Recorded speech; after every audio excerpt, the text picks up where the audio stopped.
Buen día, ¿qué tal, hermanos?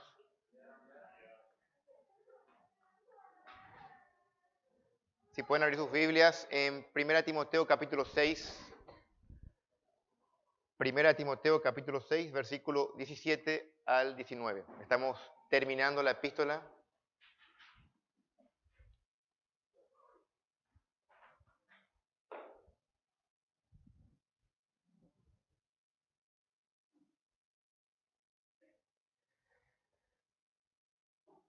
Leemos: a los ricos de este siglo manda que no sean altivos, ni pongan la esperanza en las riquezas, las cuales son inciertas, sino en el Dios vivo, que nos da todas las cosas en abundancia para que las disfrutemos. Que hagan bien, que sean ricos en buenas obras, dadivosos, generosos, atesorando para sí buen fundamento para lo porvenir, que echen mano de la vida eterna. Oramos. Padre Santo, gracias por esta mañana que tú nos das. Pedimos tu auxilio, tu ayuda para poder entender este pasaje tan importante. Sabemos que tienes que ministrarnos, Señor, hablarnos, cambiarnos. Y por medio de tu palabra tú nos santificas, tú permites que nosotros seamos lo que tenemos que ser para ti, para honrarte. Gracias por tu palabra, Señor, ayúdanos. En Cristo Jesús. Amén. Bueno, hermanos, tenemos una porción hermosa. Pablo está terminando la epístola y en realidad son las últimas porciones. Y voy a empezar diciendo casi la conclusión. Nosotros, hermanos, somos administradores de Dios. Voy a repetir, somos administradores, para usar una palabra bíblica. Nosotros no somos dueños. Es fácil ver lo que somos y lo que no somos. Somos administradores, no somos dueños. Todo lo que tenemos, adivinen, lo tenemos. ¿Por qué? Porque Él nos ha dado. Y yo estaba pensando en eso al inicio y sí, eso lo sabemos. Lo sabemos, pero increíblemente no lo vivimos conscientemente todo el tiempo. Y aunque lo sabemos de boca para afuera, nuestra teoría práctica es que parece lo contrario, parece que ignoramos, y es por culpa de eso que Pablo tiene el deber y la intención aquí de recordar estas verdades. Pablo sabía muy bien que uno de los temas más picantes, uno de los temas más cruciales dentro de la vida cristiana es lo tocante al dinero. Pablo ya habló del dinero en esta epístola. Y Pablo vuelve a hablar, después de esta hermosa doxología, Pablo vuelve al tema de la riqueza. Los últimos dos temas que Pablo toca antes de terminar Timoteo son cómo administramos las riquezas y cómo administramos la verdad. Así que el siguiente domingo vamos a ver el encargo final que Pablo le hace a Timoteo en cuanto al contenido doctrinal de la verdad. Guarda, Timoteo, lo que está encomendado. Esto habla muy bien de nosotros, es básico para la vida cristiana. Escucha bien, hermano, es muy básico para que nosotros nos examinemos si estamos viviendo a la luz de la palabra de Dios, cómo estamos administrando lo que Dios nos ha dado, tanto en recursos materiales como en el manejo de la verdad. El Señor nos ha permitido tener acceso al conocimiento, a la verdad. Así que como usted maneja la riqueza, como usted maneja la verdad, eso va a demostrar en un sentido, como un termómetro, una vara de medir cómo está tu vida cristiana. El hecho de que vos ofrendes o no ofrendes demuestra cómo está tu fe. Si lo estás dando, como decía hoy Juan cuando pasó aquí, con un corazón alegre, o lo estás dando para cumplir ahí, rezongando, plagueándote, no queriendo soltar. Es un tiempo oportuno esta mañana para poder examinarnos a la luz de la Escritura. La marca de la virtud y la calidad de tu fe se va a evidenciar en la medida en cómo administras tus recursos y la verdad. Esta mañana vamos a concentrarnos en la verdad. Pero ¿por qué Pablo de repente ya tenía que terminar la epístola, verdad? Fue hermoso la doxología del versículo 14 al 16, o del 11 al 16, y de repente, cuando yo hablo de Dios que habita en luz inaccesible, a Él sea la gloria, sempiterno, amén. ¿Por qué continúa la carta? Es llamativo que Pablo continúa con un encargo de vuelta a Timoteo y vuelve con el tema que había empezado antes, el tema de la riqueza. Bueno, Lo que pasa es que Pablo es, en su forma de escribir de esta manera, cuando Pablo contempla la gloria de Dios, la naturaleza de lo que Dios es, evidentemente surge en Pablo una adoración espontánea. Pablo tiene en la punta de la lengua o en la punta de la pluma, si podemos decir así, en la punta de su corazón, el adorar a Dios. Y es notable eso en Pablo porque lo hace en repetidas veces a lo largo de varias epístolas. Ya lo hizo 2 veces aquí en Timoteo. Él irrumpe con una doxología, con una alabanza a Dios, no porque era parte de su lógica, no porque era parte de la secuencia del razonamiento que Pablo está escribiendo, nada que ver, sino sencillamente porque brota de su corazón hacerlo ante lo que él estaba mirando y pensando de la segunda venida de Cristo. Y él sencillamente hace eso y al terminar vuelve al deber de Timoteo. Algunos piensan que quizás Pablo lo hizo adrede, porque estuvo hablando de los ricos, de los que quieren enriquecerse, y habló de los falsos maestros, y como quizás Pablo queriendo ser teniendo tacto, muy amoroso, para que los ricos de la iglesia no se sientan identificados con los falsos maestros, entonces Pablo separa a los falsos maestros que habló en el 9 al 10, 6, 9 al 10, de los ricos que están en la iglesia. Puede ser interesante. En un sentido, hermanos, el culto esta mañana se parece mucho a lo que Pablo hizo. Porque Pablo primero se centra en Dios, en las alturas de los cielos, en el poder de Dios, en los atributos de Dios, y luego desciende al deber cristiano. Esta mañana empezamos así, alabando a Dios, leímos Efesios 1, entonamos himnos preciosos que nos hacen pensar en Dios, nos concentramos en su poder, sus atributos. Y ahora bajamos al deber, a lo que nos corresponde a nosotros hacer. Así que Pablo escribe a Timoteo en estas últimas 2 porciones del deber que tiene en cuanto a cómo administrar, cómo tiene que hablarles a los que tienen recursos y cómo tiene él que guardar la verdad. El primer deber tiene esta mañana que ver del versículo 17 al 19 con el manejo de las riquezas. Pablo si pueden ver conmigo, capítulo 6, versículo 5, ¿se acuerdan que habló ya Pablo del tema de los falsos maestros que toman la piedad como fuente de ganancia? Aquí está hablando Pablo de los falsos maestros. Siempre los falsos maestros ven al dinero como el punto final de su negocio, porque es un negocio para ellos. Y toman la piedad incluso como una fuente de ganancia. Luego, un poquito más adelante, en el 9 al 10, Pablo dice, porque los que quieren enriquecerse caen en tentación y lazo, y en muchas codicias necias y dañosas que hunden a los hombres en destrucción y perdición. Versículo 10. Porque raíz de todos los males es el amor al dinero, el cual, codiciando algunos, se extraviaron de la fe y fueron traspasados de muchos dolores. Hermanos, no vamos a explicar este pasaje, porque ya se estudió. Pero Pablo viene hablando acerca del dinero y viene hablando acerca de el problema del dinero. La Biblia enfoca en toda la Biblia, del Antiguo y Nuevo, que el asunto del dinero tiene tanto poder que puede arrastrar nuestro corazón. Nosotros tenemos que cuidarnos con el dinero, tenemos que tomarlos con pinzas. Y a la luz de este pasaje entendemos varias cosas. En primer lugar, que es el Señor quien nos da a todos. Y en segundo lugar, que es el Señor quien a los que son ricos le hace ricos y a los que son pobres, el Señor le hace pobre. El Señor permite que cada uno viva en una cierta condición económica según su plan y según su propósito.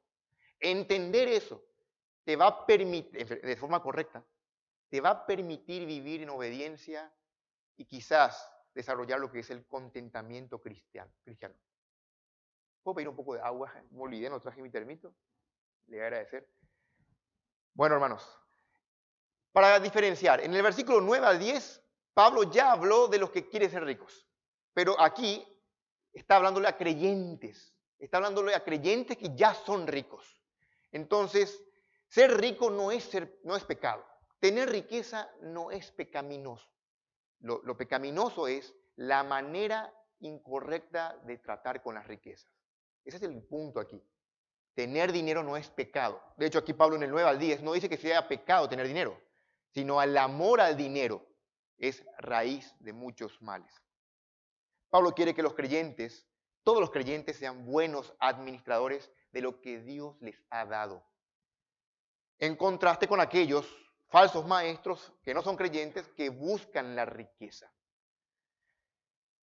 Muchas personas ricas no son motivados como los falsos maestros por el fin de ellos.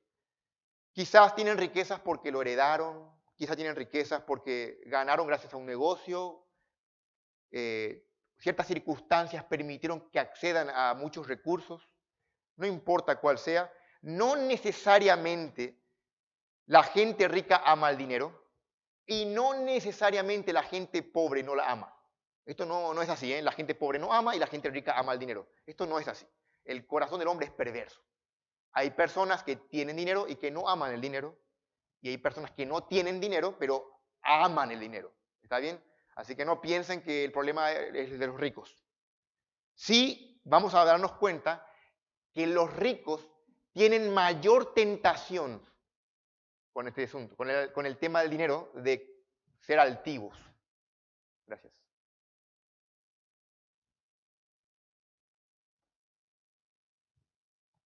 Ahora, en la ciudad de Éfeso, para viajar, estamos hablando, vos estás pensando, me pasó a mí, cuando estaba leyendo el pasaje, pensaba en Cartes, pensaba en gente rica, ¿verdad? ¿Quién lo que es rico uno piensa, verdad? No hagas eso porque tenemos que irnos al tiempo bíblico y en la ciudad de Éfeso, en aquella época, ¿qué era ser rico en aquella época? Bueno, en aquella época había ya, según los datos que tenemos en la epístola, en el capítulo 6, versículo 1, vemos que hay esclavos y hay amos. Obviamente, aquellos amos eran poseedores de tierra, tenía mucho que ver con el poseer tierras, alquilar inmuebles, ganar dinero a partir de eso y tenían recursos, incluso esclavos. Y había esclavos cristianos y amos cristianos. Y un amo cristiano tenía mucho más recursos que un esclavo cristiano. ¿Entendemos eso? Entonces Pablo, pensando en esta diferencia, ciertamente en una iglesia no todos son pobres. Hay de todos los estratos sociales. Según los datos que tenemos de Pablo, en Corintio, por ejemplo, no había muchos ricos. Dicen, no son muchos nobles, muchos poderosos, pero habían poderosos, habían nobles, pero no habían muchos en la iglesia. Hablando acerca de, y pensando en este tema de la riqueza, es muy importante tener en perspectiva, hermanos, y voy a martillar varias veces esta mañana, el hecho de que Dios es la fuente de toda riqueza. Por ejemplo, si quiere tomar nota, Deuteronomio 8:18 dice, es Dios quien te da el poder para hacer riquezas. Porque vos estás pensando, sí, pero yo estudié, yo me esforcé. Cuando vos hablas con una persona, su caso de éxito, esta persona te cuenta, bueno, cómo él empezó de abajo y tuvo una genial idea y fue disciplinado y lo consiguió. Entonces él pone cuadros ahí detrás suyo para recordar a sí mismo sus méritos. Y cuando hablas con los empresarios, ellos, como esos globos, se inflan y te cuentan, sí, yo hice esto, hice aquello, y comienzan a contarte cómo hicieron. Le gusta dar charlas, le gusta enseñar. Lo llamativo es que estos empresarios ignoran el hecho de que es Dios quien te da tanto la capacidad como los recursos, como los clientes. Es Dios quien te da la salud, es Dios quien te da todo. Y no lo tenemos en mente. David, en 1 de Crónicas, David dice, cuando está hablando, en capítulo 12, dice, las riquezas vienen de ti. La riqueza y la gloria vienen de ti. Y Ana, cuando estaba orando, Ana dice, Jehová empobrece y Él enriquece. Él abate y enaltece. Es Dios quien humilla, es Dios quien exalta, es Dios quien te empobrece, hermano, y es Dios quien te enriquece. Son verdades básicas. En otras palabras, la gente es pobre porque Dios lo quiere, o la gente es rica porque el propósito de Dios para esas personas es así. El diseño de Dios. Decirlo de esta forma, en el plan de Dios, ciertas personas tienen dinero porque Dios lo planeó de esa forma, para que esas personas les sirvan en cierto modo. Si vos tenés dinero, hermano, en tu cuenta bancaria, estás pensando en tus ahorros, lo que ahorraste, lo que ganaste, es porque el Señor lo ha permitido y Él tiene un propósito para tu vida. Yo no sé cuál es, pero queda en tu campo entregarte con devoción al Señor y andar en obediencia a tu vida cristiana, luchando obviamente con los peligros que acarrea tener dinero. Tener dinero, sin embargo, es una gran carga, una mochila pesada. Es más fácil no tener dinero porque es sencillo depender de Dios. Es Dios quien nos provee, tranquilo, pero al que tiene mucho, le cuesta mucho depender de Dios. Y es precisamente el tema de Pablo aquí lo que va a enfocar. Pablo no condena a los que son ricos, ni tampoco está diciendo ustedes son muy bendecidos por Dios, para nada. En el Antiguo Testamento era una señal de bendición tener muchos recursos. En el Nuevo Testamento no. Por el contrario, tener muchas aflicciones es una señal de la bendición de Dios en el Nuevo. Así que para los ricos aquí es una gran carga, un gran trabajo tener, y ahora Pablo quiere decir cómo deben ellos afrontar. Hermanos, el sermón esta mañana se titula, y estuve dándole vueltas a esto porque es más fácil decir aquí, la actitud de los ricos, o la actitud cristiana ante las riquezas. Pero luego de investigar aquí qué es la riqueza, entonces lo titulé esta mañana, la actitud cristiana cuando se tiene más de lo que se necesita.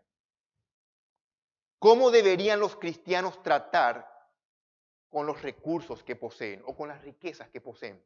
Vamos a ver 3 actitudes esta mañana en torno a los recursos, a las riquezas que el Señor nos ha dado. Los primeros 2 están en forma negativa porque son peligros que tenemos que evitar, pero son actitudes que tenemos que tener. Los primeros 2, no ser altivos, no poner la confianza en las riquezas, no ser altivos, debemos ser humildes. El segundo, no poner la confianza en la riqueza, sino en Dios. Tenemos que confiar en Dios, aunque cueste, porque tenemos mucho. Es como que no necesitamos, parece, confiar en Dios.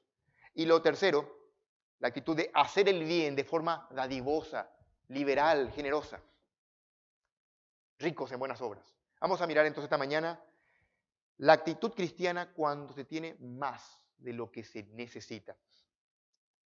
¿Cómo deberían los cristianos tratar con las riquezas que poseen? Primer punto, entonces, con humildad, no ser altivos. Pero antes de explicar, tenemos que definir bien qué es ser rico. ¿Quiénes son ricos? A ver, alcen la mano, ¿quién es rico? No, no funciona de esa forma. Tenemos que nosotros mismos analizarnos, porque es sencillo verlo. ¿A partir de qué monto uno es rico? Me hace acordar una película, no me acuerdo cuál era, pero cuando se lleva a la casa, ¿cuántas teles tenía en tu casa? Según la cantidad de televisores, uno era rico o era pobre. Aquí no es la idea, es ¿quién es rico? Según el texto bíblico, una persona es rica si tiene más de lo que necesita para vivir. Así de simple. Pablo dice a Timoteo, a los ricos de este siglo manda. Y esa expresión, a los ricos de este siglo, no significa los ricos mundanos. Esto significa los ricos que son de este mundo, mundanos. No. Lo que pasa es que Pablo quiere distinguir ahí la palabra, porque ese término ricos, pluxios, siempre se aplica a Dios. Se aplica a Dios que es rico en misericordia, o a Cristo. Pablo lo aplicó a Cristo, lo aplicó a Dios. Entonces, Pablo quiere decir a los ricos que son ricos materiales, aquí, de ahora, de este tiempo. Y lo compara a la luz de la eternidad, porque va a ser un contraste luego. Echen mano de la vida eterna, miren para el futuro, lo porvenir. Así que a los ricos de ahora, es interesante que Pablo usa ese tiempo, en un marcado contraste porque estaba hablando antes de la venida de Cristo y ahora habla de ahora, a los ricos de ahora, que se hagan ricos para después, está diciendo Pablo. Manda. La autoridad del apóstol delegada en Timoteo es que él debe dar órdenes. Este es el único imperativo, manda. No es una sugerencia, no es que debe darle consejos o pedirle con vergüencita. Él debe dar una orden. Esto es imperativo. Así que esta mañana se constituye un precepto para nosotros considerar con seriedad el hecho de que tenemos que afrontar con actitudes correctas el buen manejo de lo que Dios nos ha dado. Te guste o no, es una orden. Yo no tengo la opción de no hacerlo. El dinero no me da poder a mí. El dinero no me, como decíamos cuando cantábamos recién, no valgo por mi posesión, ni por lo fuerte que sea yo. No valemos por lo que tenemos. Mi valor no está constituido por los bienes que tengo. La vida del hombre no consiste en la abundancia de los bienes que posee, dijo Cristo. Bueno, hermanos, Pablo dice, a los ricos de este siglo manda. ¿Quiénes son los ricos? Ahí la pregunta que estoy investigando. ¿Quiénes son estos ricos? Son los que sencillamente tienen mucho más o tienen más de lo que necesitan para vivir. ¿Cómo? Y yo me pregunté, ¿cómo yo sé qué es lo que necesito para vivir? Bueno, la Biblia define en varias partes, teniendo sustento y abrigo. En otra parte dice, no os afanéis porque habéis de comer, que habéis de vestir. Jesucristo dice, si yo tengo que comer y tengo que vestir, no tengo que afanarme. ¿Entendemos eso? Hermanos, no hay aquí personas que padecen de hambre, que no saben que van a comer. A ver, hagamos una pequeña prueba. No respondas, pensá en tu interior. ¿Vos elegís todavía lo que vas a comer? ¿Elegís el menú? ¿O comés solamente todos los días el mismo menú porque no te alcanza? ¿O vos tenés la posibilidad de elegir, bueno, hoy es domingo, en vez de comer un menú de 10.000, porque hay menú de 10.000, hay en algunos lugares, voy a comer un menú de 25.000, hoy asado. Pensá, hoy como, no sé, como un menú diferente. ¿Tenés la posibilidad de elegir eso? Te hago preguntas para hacerte pensar. En lugar de tener una ropa por semana, vos tenés quizás una ropa por día. Tenés varias mudas de ropa, tenés. E incluso puedes decir con vergüenza que tenés ropa que ni usas. ¿Es así? Eh, vos elegís el tipo de transporte. Porque hay transporte, bueno, vos podés caminar o podés tener transporte público. O vos elegís, no, hoy me voy en Bol, hoy me voy en mi auto, hoy me voy en mi moto. ¿Vos elegís el transporte? Quiero que pienses, ¿tenés más de lo que necesitas? Lo que estamos diciendo es que aquella persona que tiene más de lo que necesita para vivir ya es, según la Biblia, una persona rica. Entonces, el punto que estamos queriendo decir es que si vos tenés más, no es pecado, hermano, tranquilo, no te pongas... Si tenés más de lo que necesitas para vivir, no está mal. Lo que estamos diciendo es que si tenés más, tenés que tomar todo el tiempo decisiones de qué hacer con eso que te sobra. ¿Qué haces? Bueno, me sobra un 100.000, voy a comprar ropa. Me sobra, este mes me sobraron 500.000. ¿Qué voy a hacer? No sé, me voy al shopping, voy a ir al cine. Uno decide todo el tiempo qué hacer con ese dinero. Voy a comer comidas más ricas. Y normalmente lo que no tenemos que hacer es despilfarrar ese dinero, tirar en cosas que no funcionan. O peor aún, buscar hacer más dinero. Buscar, como decía Pablo, hacerse más rico. Eso sí es pecaminoso. Es muy difícil para los empresarios tomar la decisión de hasta qué punto es sano que la empresa crezca para que se autosustente y buscar riqueza, lo cual no es sano. ¿Hasta qué punto realmente? Es una lucha tremenda buscar el equilibrio, hermanos. Porque para este mundo buscar riqueza es una virtud, pero para la vida cristiana no. Entonces, hablando, miren, yo sé que esto puede sonarte raro, pero cuando venís al plano bíblico lo tenemos claro. Buscar riqueza no es bíblico.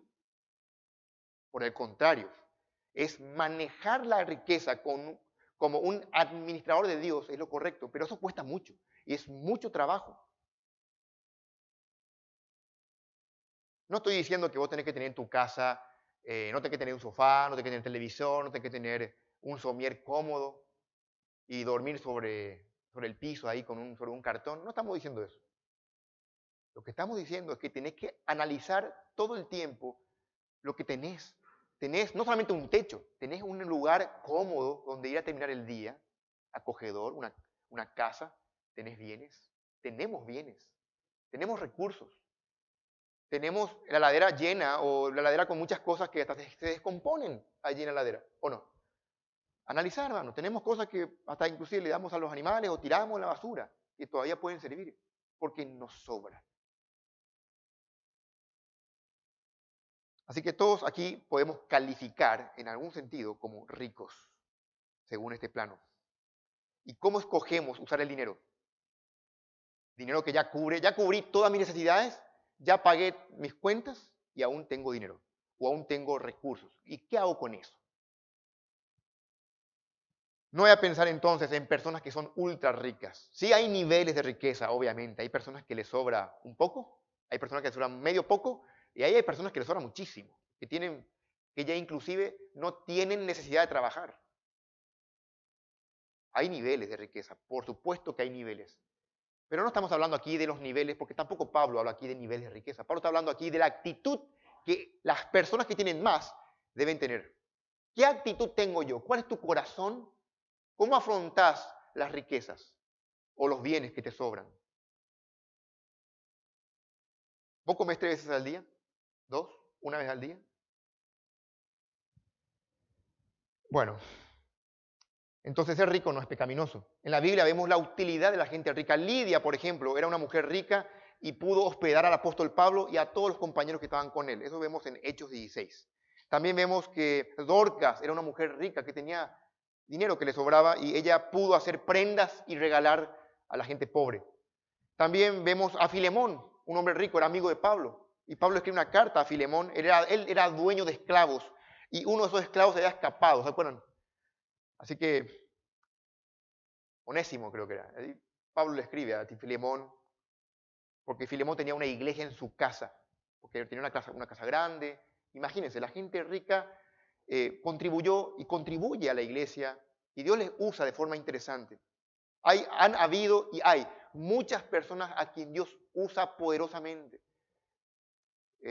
A través de Pelufo conocemos que hay personas que tienen muchos recursos y que ofrendan para que alumnos sean becados, para que materiales sean traducidos de un idioma a otro, por ejemplo, y que cuestan mucho dinero. Y hay personas que lo dan. ¿Por qué? Porque Dios les ha dado recursos. Eso es muy interesante.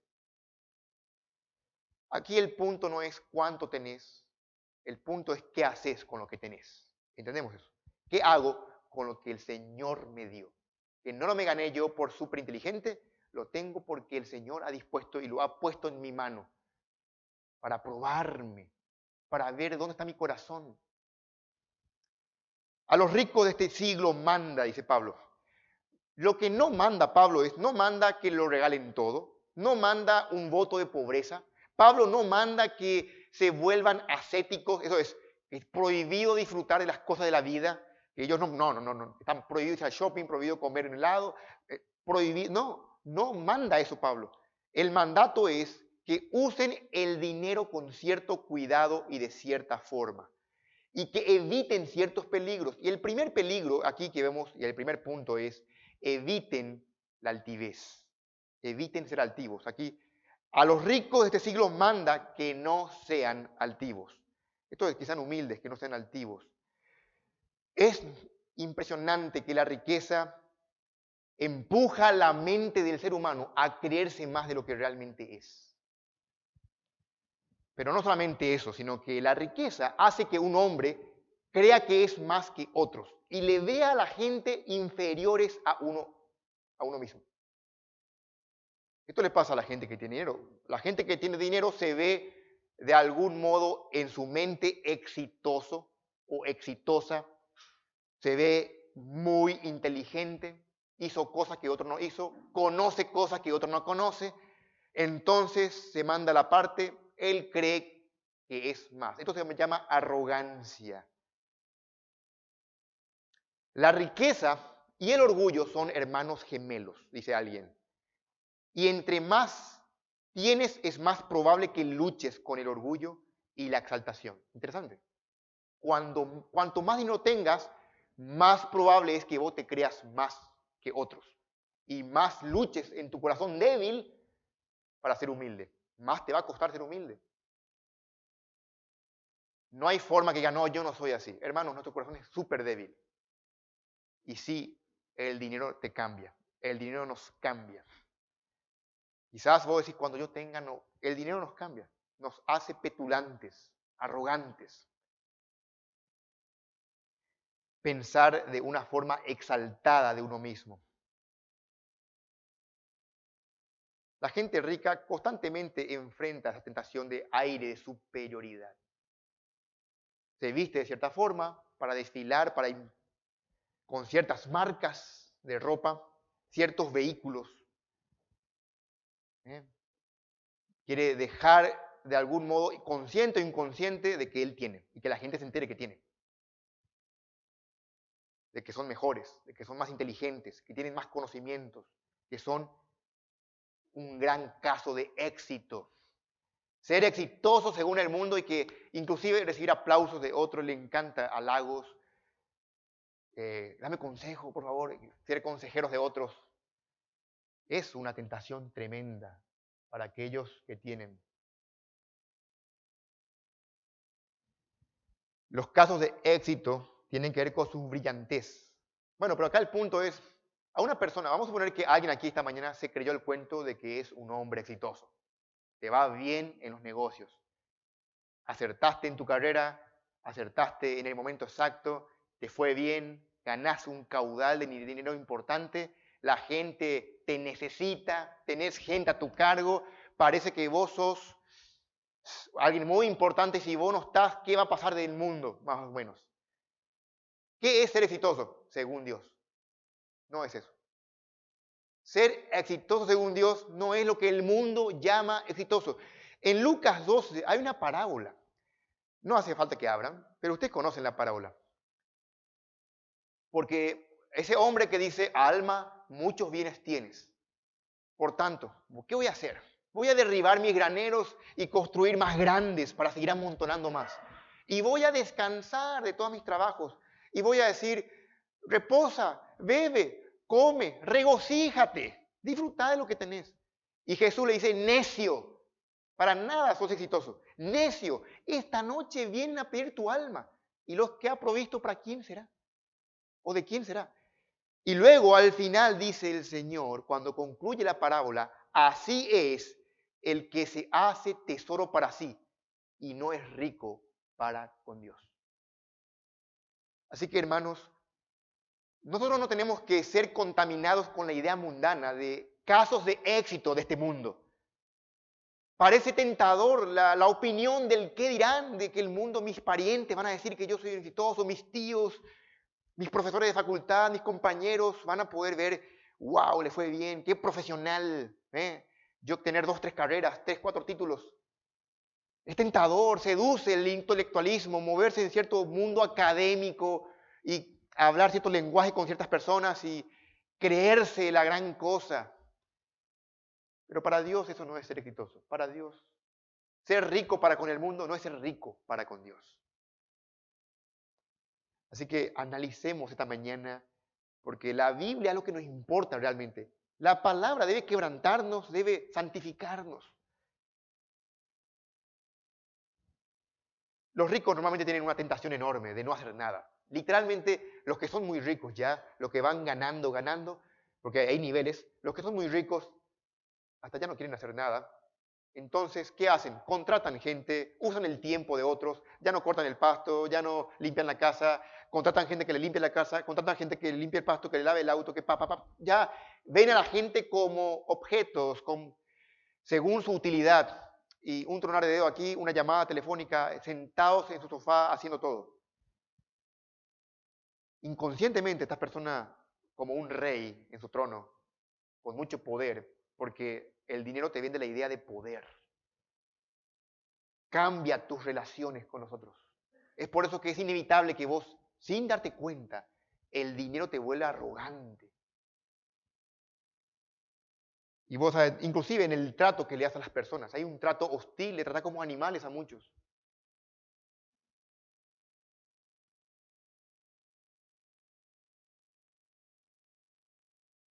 Eso pasó inclusive en la iglesia primitiva. ¿Ustedes se acuerdan en Santiago capítulo 2? Dice, cuando entra un rico en vuestra congregación con anillo de oro y ropa espléndida, ¿cómo actúan ustedes? Sí, siéntate tú aquí en buen lugar. ¿Y cómo decís al pobre? No, vos andás allá en el anexo, en otra iglesia o allá en el fondo, allí en pie. ¿No hacéis discriminación, acepción de personas? Dios no hace acepción de personas. Dios no ve lo que el hombre ve. Dios no ve esa ropa espléndida. Dios ve el corazón. Así que el primer punto aquí es de Pablo, a los ricos, eviten el peligro de ser altivos, la arrogancia. Entonces debemos ser humildes, buscar la humildad. La humildad esta semana estuvimos hablando en los devocionales, en los grupos que de este estudio, una y otra vez martillar el tema de en cada área de la vida ser humildes. La vida cristiana es humildad, es negarnos a nosotros mismos.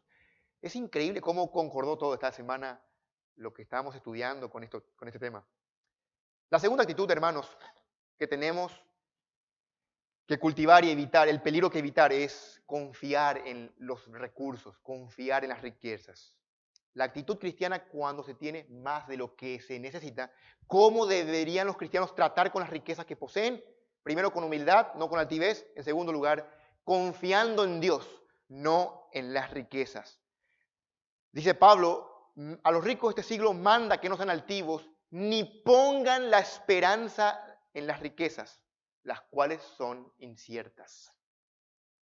La tentación constante de los ricos no es solamente tener una actitud equivocada hacia la gente.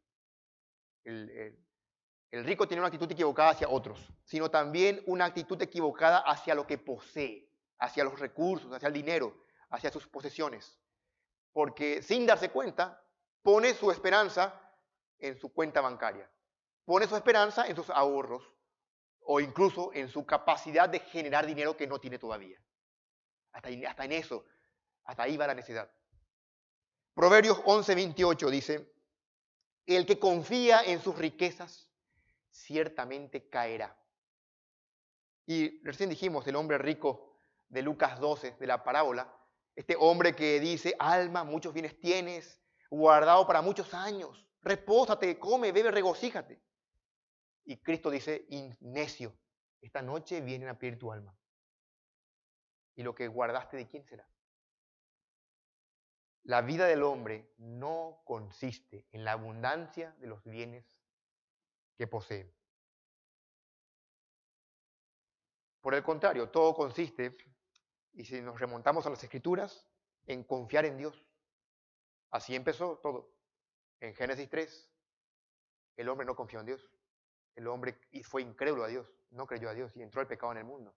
Desobedeció a Dios. Confiar en Dios es el punto por el cual nosotros tenemos que seguir. Tenemos que seguir la vida y la lucha es entre lo que yo quiero, lo que mi corazón me pide, lo que yo creo que es lo correcto versus lo que la Biblia dice que es correcto. Mi propia prudencia versus la sabiduría de Dios. Y confiar en Dios se vuelve cada vez más difícil cuando parece entre comillas, que no le necesito. Cuando estamos en problemas, en aflicciones, ¿qué hacemos? Oramos. Y Dios permite aflicciones, Dios permite pruebas para que vos y yo doblemos rodillas, oremos.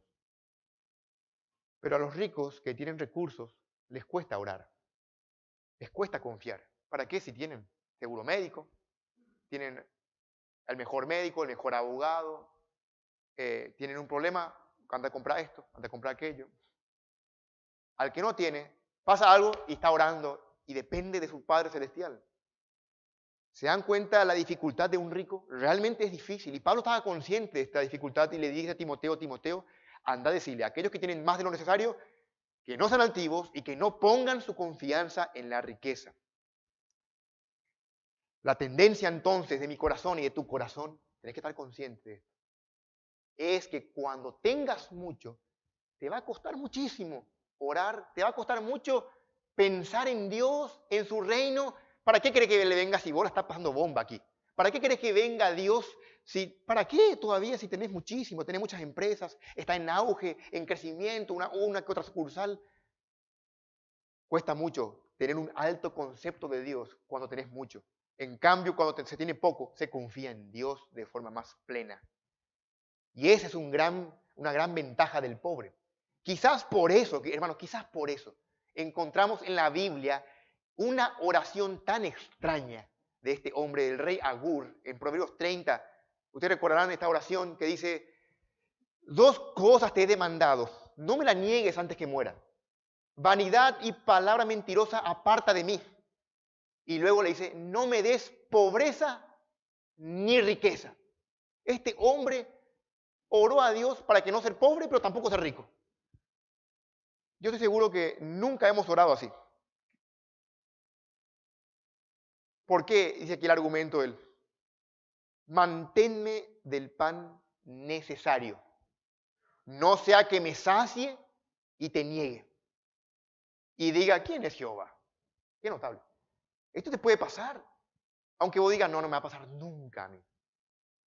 Si vos te sacías y estás con el estómago lleno, ¿quién ve Dios? Obviamente es una poesía hebrea esto, pero la implicación es que al rico le cuesta más depender de Dios. Las riquezas terrenales, según Proverbios, le crecen alas y vuelan rápidamente. Desaparecen, vuelan. Por eso dice, no pongan las esperanzas en las riquezas que son inciertas, son inseguras. ¿Quién te dice? Y en aquella época, hermanos, en aquella época es mucho más fácil entender esto, porque en aquella época había guerras, conquistas, y de repente todo está bien. Hay una guerra y el imperio que viene logra conquistarte y lo perdiste todo. De ser un gran rico a ser un esclavo, a no tener nada. En ese sentido era muy peligroso confiar en las riquezas, son inciertas. Pero hoy en día no es así también. Es que las riquezas van y vienen. El dinero te pueden robar, te pueden hackear la cuenta, pueden pasar muchas cosas. El dinero va. En tiempos de pandemia hay personas que tenían mucho dinero ahorrado y lo gastaron todo por su salud. Igual murieron. Yo tenía clientes que iban a comprar muebles de mí y tenían una mansión que estaban construyendo. Se enfermaron las personas, se canceló el proyecto, se quedó a medio construir la casa. Me dijeron que gastaban 200 millones en salud, al final murió y esto que aquello, no compró el mueble.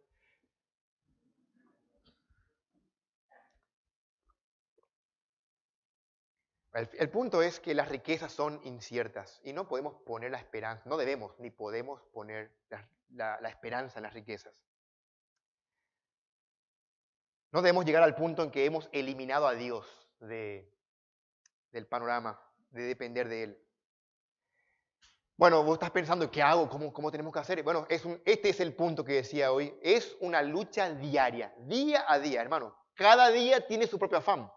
Y día a día es tu rol trabajarlo con el Señor en oración y verlo con las Escrituras, leer la Biblia, recordarte las promesas divinas, buscar el equilibrio es tu trabajo. No es del pastor, no es de nosotros, es tu trabajo día a día buscar el equilibrio de cómo administrar lo que Dios te permitió tener. Y quizás el Señor te va a mostrar, te va a poner una carga en el corazón de que tenés que ayudar a cierta familia, de que hay personas que están necesitando aquí, te das cuenta y el Señor te abre los ojos para que veas, si estás orando en esto, de que la iglesia necesita un anciano a tiempo completo, de que necesitamos misioneros, hay obras que abrir aquí, que abrir allá, hay personas que quieren estudiar y no tienen recursos, hay muchas cosas que realmente hay por hacer, hay mucho por hacer. Y el Señor te va a mostrar a su debido tiempo si le buscas su rostro en oración, en las Escrituras. Pero hay algo más que podemos decir esto. Ni pongan la esperanza en la riqueza, porque es idolatría. Si te pones a pensar, qué terrible es confiar en las riquezas y dar la espalda a Dios. Eso se llama idolatría, es cambiar el lugar que le corresponde a Dios, tiene las riquezas. Ser idólatra. Es Dios quien provee todo.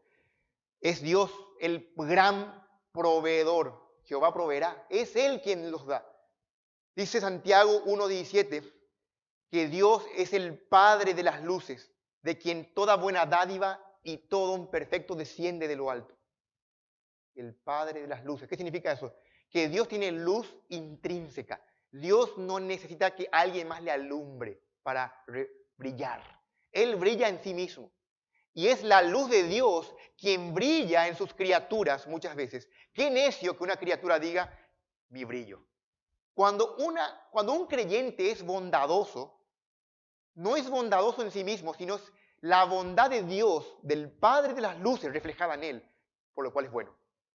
Es Dios, hermanos, quien produce el querer como el hacer. Es Dios quien me trajo a este mundo, es el Dios, el dueño del mundo, es el creador y el que me da la riqueza, el que me da el cliente, el que me da la empresa, el que me da los recursos, me da la inteligencia. Es Dios el proveedor de todo. Es necio que yo en vez de confiar en Él, confíe en las cosas que me dio Él.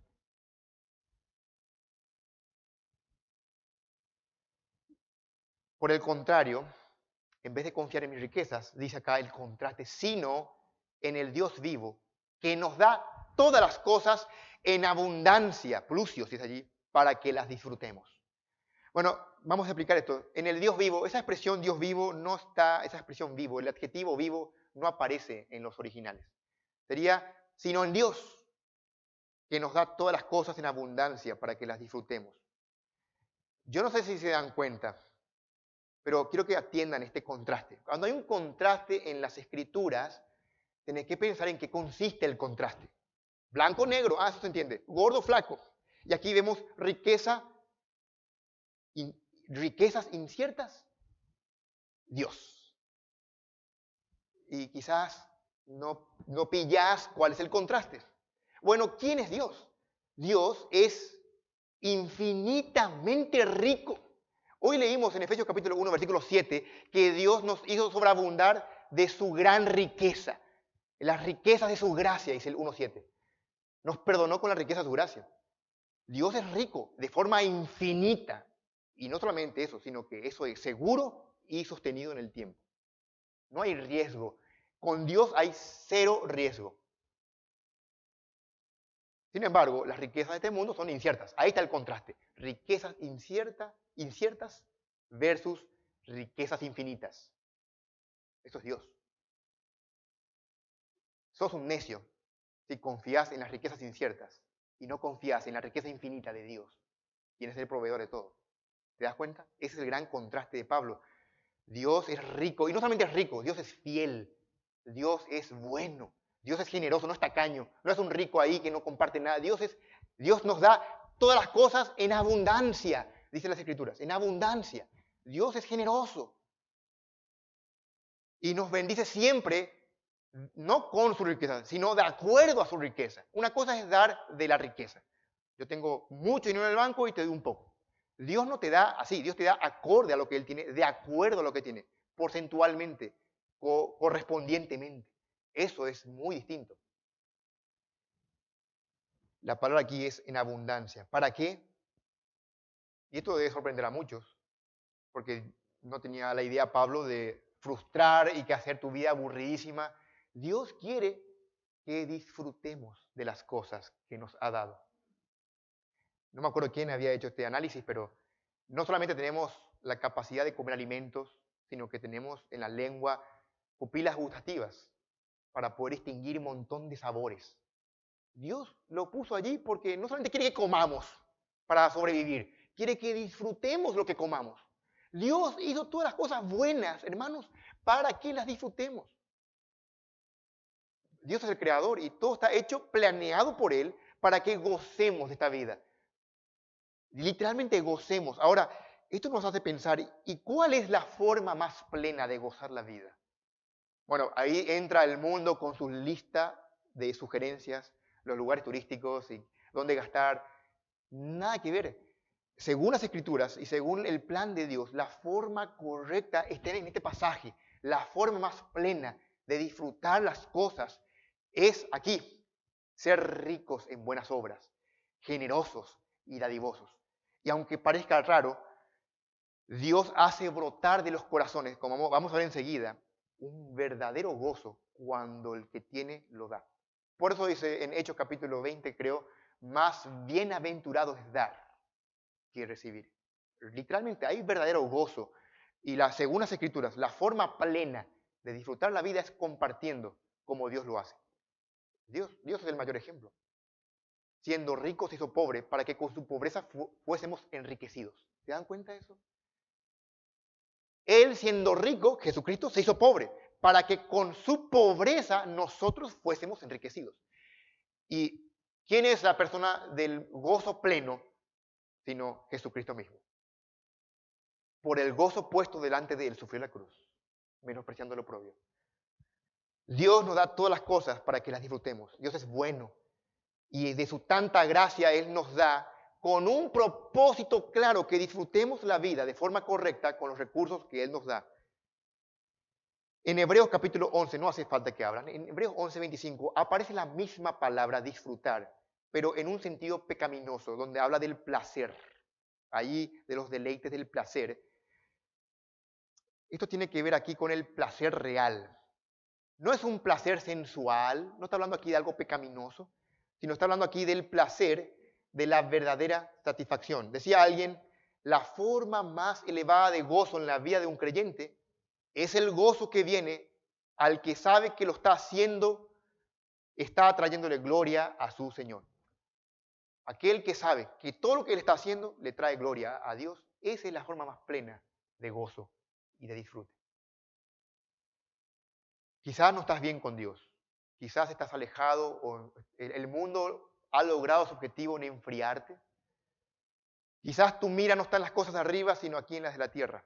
Y no estás tu corazón ardiendo por las cosas de Dios. Y quizás por eso no te suena esto tan gracioso o tan agradable.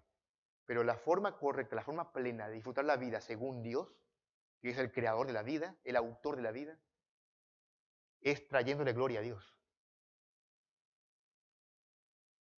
Y el deleite viene del uso correcto de la riqueza, viendo la riqueza como lo que es, como un regalo de Dios, no como algo que yo lo obtuve, sino como algo que Dios me dio para que lo administre.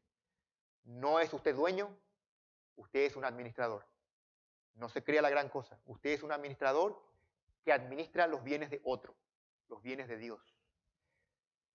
Su hogar, sus hijos, todo lo que usted tiene es de Dios. No vaya a perder de vista eso. Así que esto es una prueba, entonces. Sí. Te repito, esto es una prueba. El Señor te da para probar tu corazón, a ver qué es lo que hay allí. Jesús lo dijo de una forma muy clara.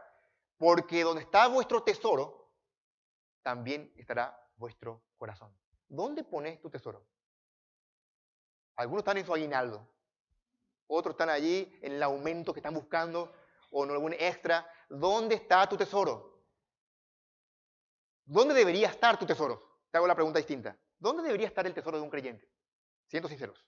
En el reino de Dios. Mas buscad primeramente el reino de Dios y su justicia. Y todo lo demás vendrá por añadidura.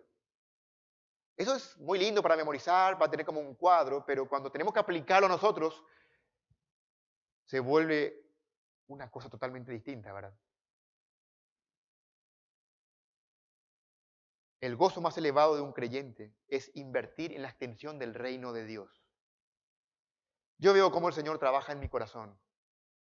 Página tras página, estudio tras estudio, voy entendiendo un poquitito más de la verdad de Dios.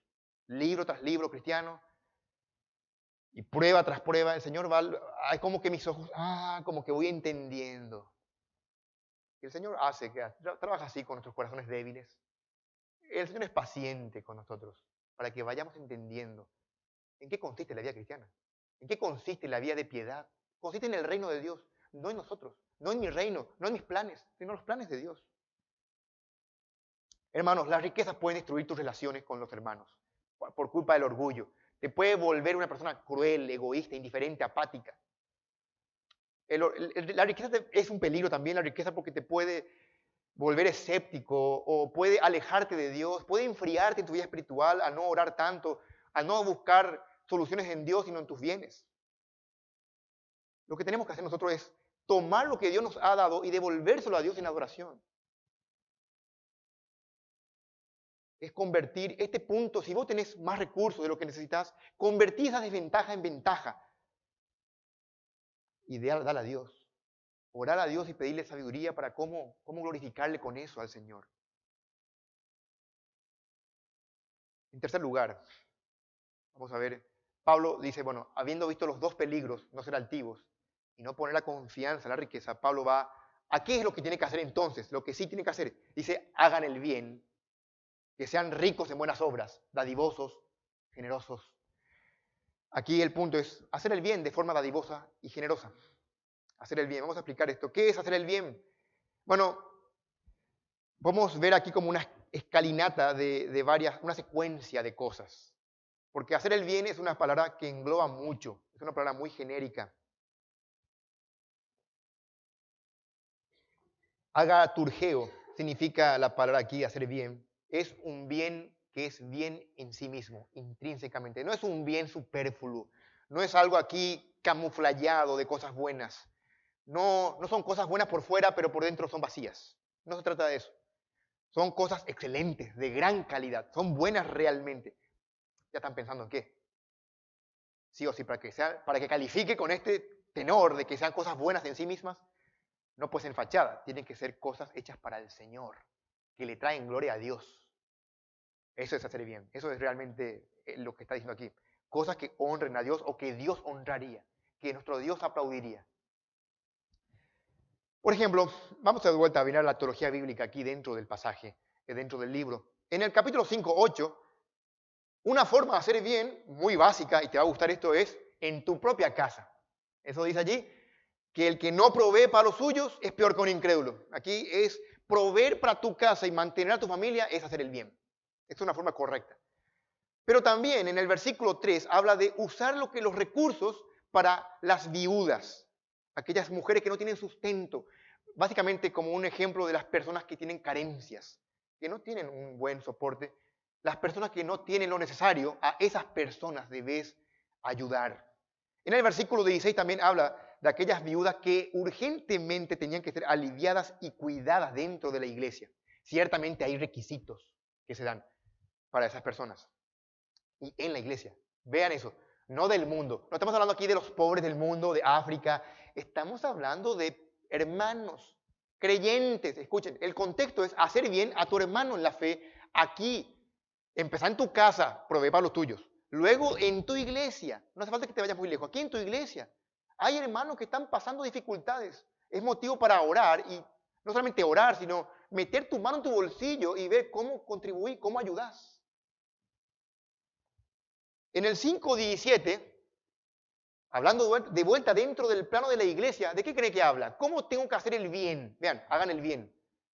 Honrando a los pastores, sustentando a los obreros de Dios, pagándoles para que ellos no tengan que salir a trabajar, sino que se ocupen de la obra de Dios. Eso es aquí, apoyar a los ancianos y pastores que guían al rebaño, es una forma correcta de hacer el bien. Nuestra iglesia está encaminada, gracias a Dios, a eso. Hace un año atrás hemos nosotros decidido lanzarnos, por así decir, por fe, porque las ofrendas no eran lo suficiente, pero nos lanzamos y el Señor proveyó y movió el corazón de muchos para que se pueda tener sostener al anciano de forma parcial. Ahora queremos dar el siguiente paso, queremos que el Señor mueva los corazones y que demos ya de una vez por todas el tiempo pleno, a tiempo completo. Y es un paso de fe, pero es lo correcto, es lo que tenemos que hacer como iglesia, eso es hacer el bien. Hay muchas cosas buenas que se pueden hacer con el dinero. Dar para los necesitados, como en la iglesia primitiva. En la iglesia no hay mucho tiempo para explicar esto, pero en Hechos capítulo 2 y en Hechos capítulo 4 ustedes pueden leer, había una sola iglesia en el planeta Tierra, en el globo terráqueo había una sola iglesia. Así que de todo el mundo venían, ¿y qué hacían? Se quedaban a vivir ahí, dejaban todas sus casas, sus ahorros, lo perdían todo, ¿por qué? Porque no había otra iglesia. Así que querían congregarse, querían escuchar la palabra de Dios, eran cristianos genuinos, pero eso redundó en que había mucha necesidad. ¿Y qué hicieron los cristianos? Vendieron sus autos, vendieron sus posesiones. No había autos, ¿verdad? Pero vendían sus riquezas y lo traían a los apóstoles para que se distribuya equitativamente y se vea la forma de que todos estén saciados. Interesante.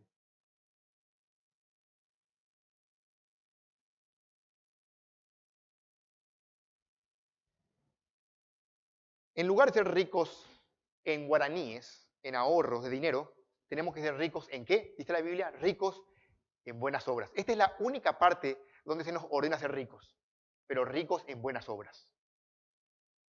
Que sean ricos, sí, pero en buenas obras. Ya son ricos en billetes, pero que entiendan ellos, que usen eso como un trampolín para que sean verdaderamente ricos, ricos en buenas obras. Obras que son inherentemente nobles, buenas, de valor, dignas para el Señor.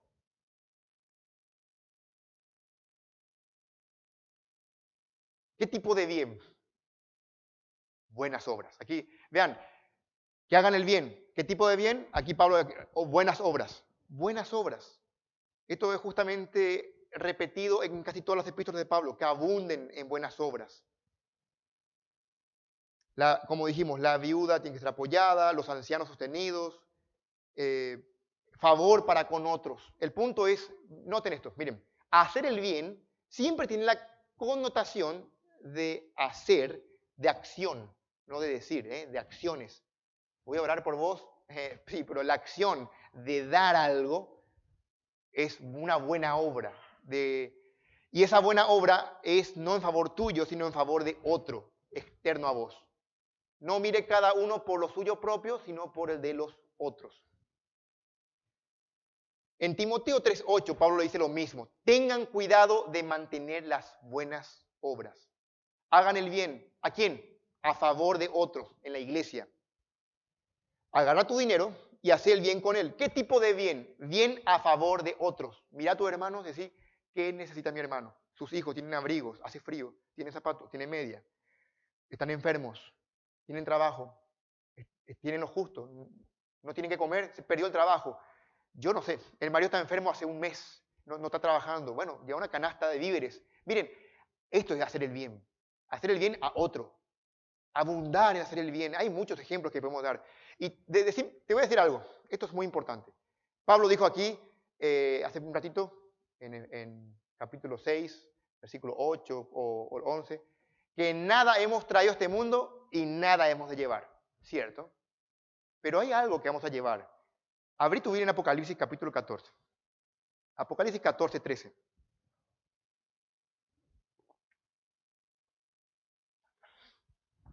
Algo te va a seguir cuando mueras.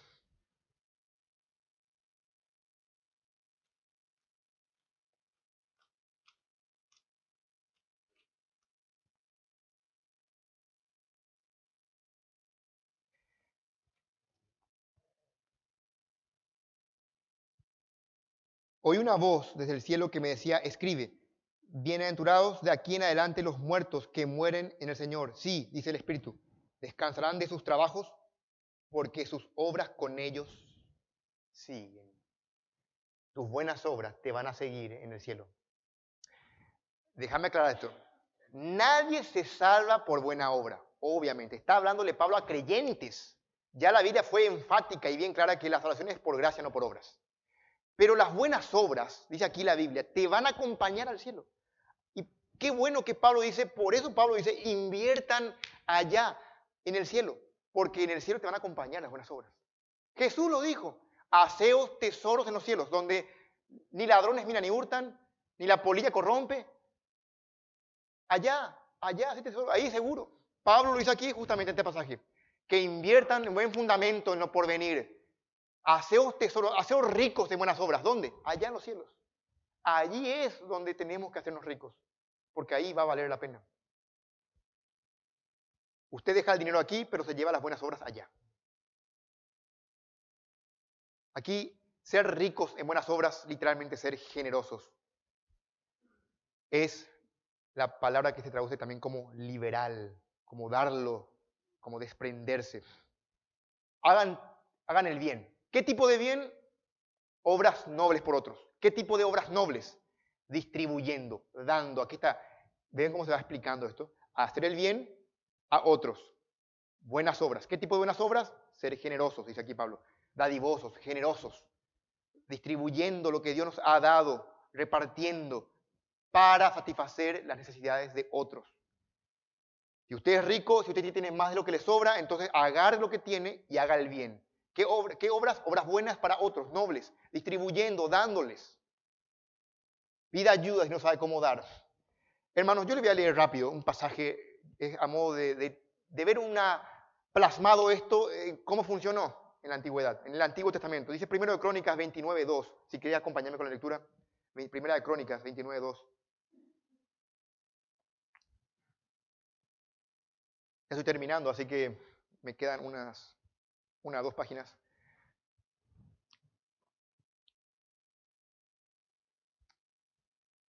El rey David es el que va a hablar aquí. Están por construir el templo. A David Dios no le permitió construir el templo. Pero lo que David hace, por lo menos, es juntar todo para que su hijo Salomón, él lo construya. Ese es el contexto, para que entiendan. Entonces dice David ahí, versículo 2, yo con todas mis fuerzas he preparado para la casa de mi Dios oro para las cosas de oro, plata para las cosas de plata, bronce para las cosas de bronce, hierro para las cosas de hierro y madera para las de madera. Y piedras de ónice, piedras preciosas, piedras negras, piedras de diversos colores y toda clase de piedras preciosas y piedras de mármol en abundancia. Además de esto, por cuanto tengo mi afecto en la casa de mi Dios, dice David. Aparte, David dice, yo guardo en mi tesoro particular oro y plata que, además de todas las cosas que he preparado para la casa del santuario, he dado, dice él, para la casa de mi Dios. ¿Cuánto? 3,000 talentos de oro de Ofir, 7,000 talentos de plata refinada para cubrir las paredes de la casa, oro pues para las cosas de oro y plata para las cosas de plata y para toda la obra de las manos de los artífices.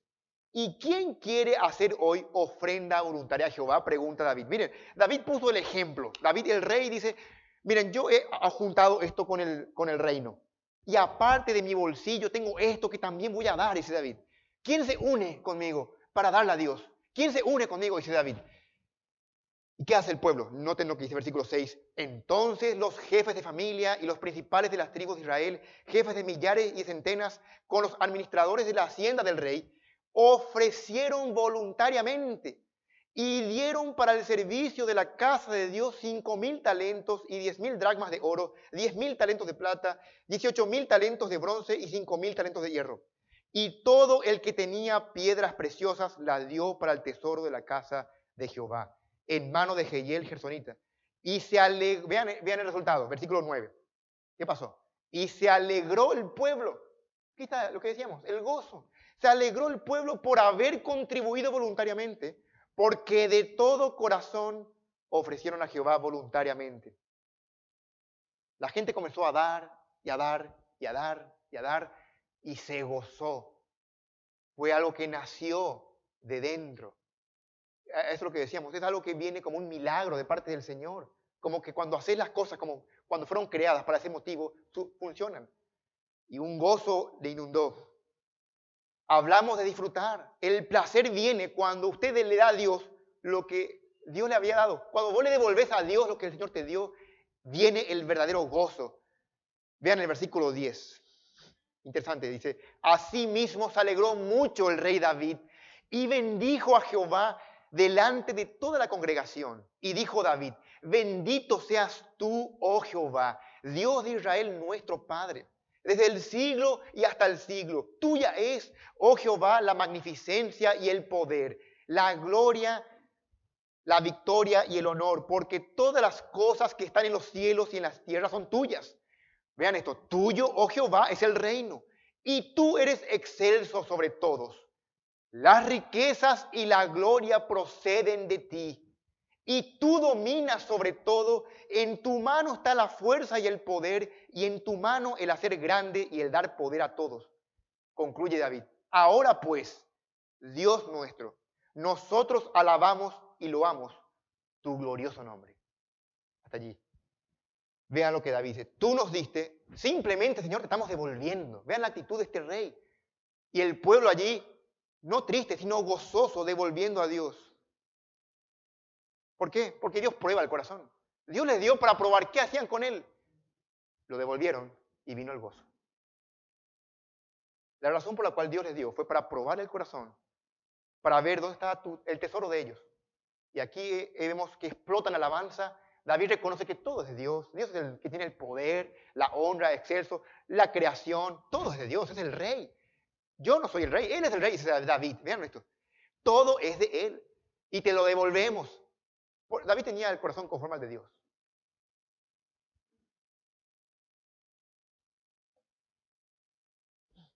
Tenemos que hacer obras de generosidad hacia otros hermanos. Esto es lo que Pablo aquí le dice a Timoteo, que sean ricos en buenas obras, dadivosos, generosos. Hay que dar con liberalidad, no escatimando, no siendo tacaños, porque es de Dios, el Señor nos da. Y llamativo que la palabra generosos en el griego es konunekos, que significa en el español, tener comunión. O sea, esto no es, bueno, toma un cheque y le envías un cheque o le envías una transferencia bancaria. Hoy día que está muy de moda, ¿verdad? La transferencia. La idea no es esa. La idea es cercanía, hermandad, vida en común. Andá y haz el bien. No vayas a enviar nomás. No es aquí enviar dinero. Aquí la idea es hacer el bien vos, presencial, para tener comunión con tu hermano. La generosidad aquí parte de hacer el bien, dando lo que el Señor te da, para lograr una comunión. Noten lo opuesto a lo que logra la riqueza. La riqueza logra que vos le veas a la gente con altivez, menospreciándole. La riqueza, según Dios, logra acercarte a la gente en comunión genuina. ¿Se dan cuenta lo opuesto que es? La riqueza mundana te hace creer más de lo que sos. La Biblia dice, cada uno piense de sí con cordura, según la medida de fe. ¿Y qué tenemos que hacer? Ser generosos, tener comunión con los hermanos, ayudándoles. Dándole la gloria a Dios, no a nosotros. Comparta con aquellos que están en la iglesia y que tienen problemas, necesidad. Comparta con aquellos que tienen recursos muy limitados. Comparta para la extensión del reino. Eso es comunidad. ¿Cuál es el deber de los ricos entonces? Hacer el bien y que su bondad se manifieste en obras nobles, específicas de bondad hacia otros, de manera generosa, en una expresión de comunión amorosa. Tristemente, hermanos, si hacemos mea culpa en nuestra iglesia, cada uno puede ver, hay algunos que no dan nada. Podríamos hablar con los diáconos, la ofrenda pasa cada domingo. Y hay hermanos que no dan nada, cada domingo. Vos sabréis cuál es tu caso. Hay otros que dan de corazón y Dios les usa grandemente. Pero hay otros que están en el medio que sí, no es que no dan nada y tampoco dan de corazón, dan propinas. Como que para acallar la conciencia. Yo no sé cuál es tu caso. El Señor y vos sí. Analiza tu corazón, hermano. Vos estás dando propinitas al Señor como para decir, lo di, para callar tu conciencia, porque vos metés la mano en la bolsa y vos sabes lo que soltás. Y no estoy hablando aquí de cantidad, estoy hablando del corazón, de tu corazón, para que te examines.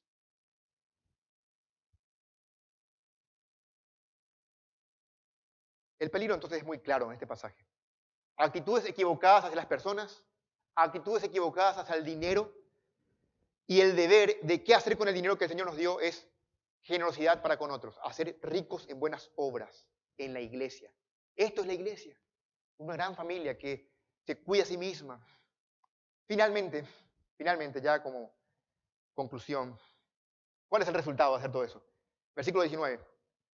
Atesorando para sí buen fundamento para lo porvenir, que eche en mano de la vida eterna. Aquí está el verdadero tesoro. Vean, al hacer buenas obras, uno atesora realmente para la eternidad, atesorando buen fundamento para el futuro, para lo porvenir. Está hablando aquí del cielo. Por eso Pablo dice, que echen mano de la vida eterna. Segunda vez que Pablo usa esta expresión, que echen mano de la vida eterna. La primera está en el 6.12, si no me equivoco. 4.12. Le dice a Timoteo que pelee la buena batalla, hombre de Dios, y echa mano de la vida eterna. 6.12, gracias. En el 6.12 le dice primero, pelea, y ahí es una orden, echa la mano de la vida eterna. Está en un tiempo verbal que se llama, es un tiempo verbal indeterminado, un aoristo, que debe hacerlo en un momento dado ya, de una vez por todas. No, otra forma de decirlo es, viví tu verdadera vida, la vida eterna, ahora ya. Ocupate de las cosas que realmente tienen valor, la vida eterna. Es echar mano a la vida eterna, agarrar lo que te corresponde y hacer ya. Como dice Pablo, otra parte, poner la mira en las cosas de arriba, no en las de la tierra. Ya es tiempo. Aquí no está aquí no está de forma imperativa, sino de forma subjuntiva. Es un deseo de Pablo. Pablo desea que los ricos, los que tienen más recursos, hagan esto. Qué notable aquí de vuelta. Buen fundamento. Este buen fundamento es seguro, en un claro contraste con la incertidumbre de las riquezas materiales. Las riquezas son inciertas. El dinero es incierto. Pero las riquezas celestiales son un buen fundamento, una buena inversión. A los ricos les gusta hablar de inversiones. Esto es una buena inversión. Cero riesgo, segurísimo. ¿Ustedes se acuerdan cuando Cristo dijo en Marcos 10, vende todo lo que tienes y dalo a los pobres y tendrás tesoros en el cielo? Bueno, esto no es muy vendible, este discurso no es muy agradable ni muy fácilmente despreciable, porque nadie quiere despojarse de lo que uno tiene. Pero creo que con lo que hemos visto esta mañana tenemos una perspectiva sana y correcta de lo que realmente son las riquezas, los bienes.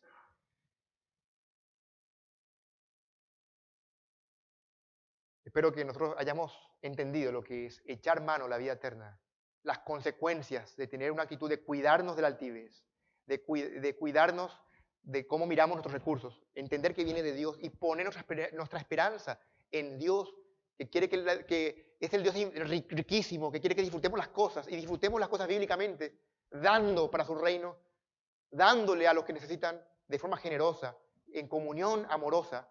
Entonces nosotros vamos a invertir para el futuro de forma segura. Y eso se llama echar mano a la vida eterna, vivir la vida cristiana de forma correcta. Eso es vivir realmente. Vivir no acumulando cosas aquí, donde se pudre, se descompone todo, sino acumular para allá, donde realmente vale la pena. Hay mucho que tenía que decir, aquí voy a saltear todo esto porque el tiempo se nos fue. En realidad, hermanos, está repleto de teología riquísima, es un tema tan importante y tan largo. Dios nos ayude, hermanos, esta mañana a poner nuestra mira en las cosas de arriba, a vivir, a echar mano de la vida eterna. Hemos visto esta mañana entonces la actitud cristiana cuando se tiene más de lo que se necesita. ¿Cómo deberíamos entonces tratar con las riquezas? Con humildad, no de forma altiva, confiando en Dios, no en las riquezas, y haciendo el bien de forma dadivosa y generosa, en comunión amorosa con los hermanos. Amén. Oramos. Señor, tú nos has dado todo lo que tenemos. Tú eres el dueño y poseedor de todo. Somos tus criaturas y tus hijos. En tu gracia tú nos has adoptado. Tú eres rico en misericordia, oh Dios. Nosotros frecuentemente olvidamos lo que tenemos, proviene de ti. Y por eso es que actuamos de forma tan mundana, tan egoísta. Pecamos constantemente, Señor, en este punto. Queremos esta mañana cambiar, que tu Espíritu trabaje en nuestros corazones, porque entendemos que tú nos pruebas para que veamos nosotros esta mañana dónde está nuestro corazón. Que nuestro tesoro esté en tu reino, no aquí en la tierra, Padre.